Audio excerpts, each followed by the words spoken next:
নমস্কার, আমি বিক্রম। অজানা ভৌতিক রহস্য চ্যানেলে আরও একটি নতুন এপিসোডে আপনাদের সবাইকে স্বাগত। আজ আমি আপনাদের সাথে একটি সত্য ভৌতিক ঘটনা শেয়ার করব। আশা করি গল্পটা খুবই ভালো লাগবে। এই রকম সত্য ভৌতিক ঘটনা শোনার জন্য অবশ্যই চ্যানেলটা সাবস্ক্রাইব করে দেবেন।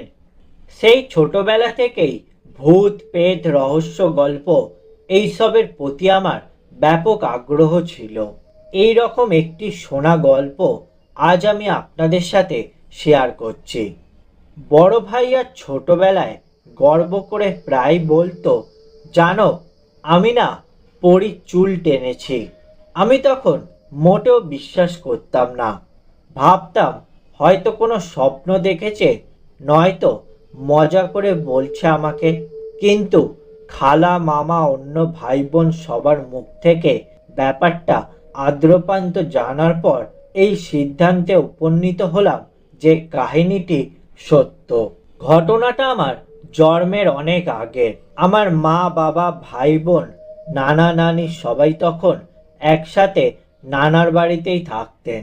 খালাদের তখনও বিয়ে হয়নি। আমার দুই খালাই ছিলেন অপূর্ব সুন্দরী, বিশেষ করে মেজ খালা ছিলেন দুর্দান্ত। তখন মেজ খালার বয়স ছিল 14-15 বছর।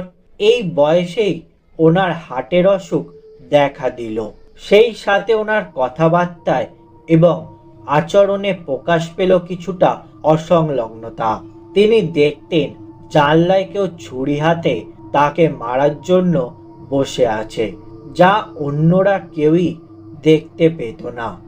আচার আচরণের অসংলগ্নতা দেখে সবাই ধারণা করল এটা একটা জিন ঘটিত ব্যাপার স্যাপার এবং একজন জিন বিশারদই পারেন এই অবস্থা থেকে তাকে মুক্তি দিতে।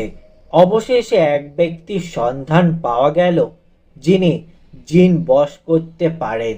এই লোকের আরেকটি ইন্টারেস্টিং ব্যাপার হলো তার আন্ডারে কাজ করে 7 জন পরী, সত্যিকারের পরী, যাদের কাজ হলো রুগীদের চিকিৎসা দেওয়া। একদিন সেই জিন বিশেষজ্ঞকে দাওয়াত দেওয়া হলো বাড়িতে। বাড়ির সবচেয়ে নির্জন এবং ছোট কামরাটি তার আসনের জন্য বেছে দেওয়া হলো। সেই ঘরে একটি মাত্রই জানলা। জানালার ওই পাশে বিশাল হাতির ঝিল। হু হু করে বাতাস এসে লুটিয়ে পড়ে ঘরময়। এই ঘরে তিনি সেই 7 পরীকে ডাকবেন, তারাই চিকিৎসা যা দেওয়ার দিবে। বাইরে তখন সন্ধ্যা হয়ে গেছে। পর্দা টেনে ঘর পুরোপুরি অন্ধকার করে ফেলা হয়েছে। এমন অন্ধকার যে কিছুই দেখা যায় না আশেপাশে। আগরবাতির ছাই এবং সুগন্ধি ধোঁয়া বাতাসে ভাসছে। সঙ্গে যুক্ত হয়েছে সাদা গন্ধরাজ ফুলের সুবাস। দরজার বাইরে আমার 4-5 বয়সী বড় ভাইয়া ভীষণ কৌতূহলী নিয়ে দাঁড়িয়ে আছেন। তার একটাই উদ্দেশ্য, ওই দরজা ভিড়ানো ঘরের ভিতর কি হচ্ছে তা দেখা। অনবরত ডাকের ফলে ওই অন্ধকার ঘরে অশরীরীর কারা যেন এসেছে। কতগুলো ছায়ামূর্তিকে দেখা গেল ঘরের মাঝ বরাবর গোল হয়ে ঘুরছে। তারা অস্বাভাবিক লম্বা এবং সাদা ধরনের পোশাক পরনে। পুরো ঘর নিথর, নিস্তব্ধ, কবরের মতো শীতল। খুব নিকট কয়েকজন আত্মীয়র ঘরে প্রবেশাধিকার পেয়েছে।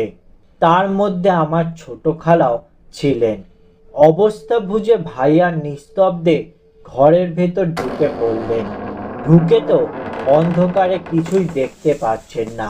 তিনি অন্ধের মতো সামনের দিকে হাত বাড়িয়ে দিলেন একটা কিছু অবলম্বনের জন্য। হাতের মধ্যে পেয়েও গেলেন কিছু একটা। সেই কিছু একটা যে কি তা বোঝার জন্য তিনি জিনিসটা ধরে টান দিলেন। এমন সময় একটি অপরিচিত নারী কণ্ঠ রাগী গলায় বলে উঠল, কে রে আমার চুল ধরে টান দিয়েছে? আমার ছোট খালা বুঝতে পারলেন কাণ্ডটা কার। তিনি সাথে সাথে বলে উঠলেন, এ আমার ভাগিনা, বাচ্চা মানুষ তো, তাই বুঝতে পারেনি, ওকে ক্ষমা করে দিন আপনারা। তখন সেই নারী কণ্ঠ বলে উঠল, আপনাদের ভাগিনা বলে ছেড়ে দিলাম, না হলে ওর কপালে খুব বিপদ ছিল।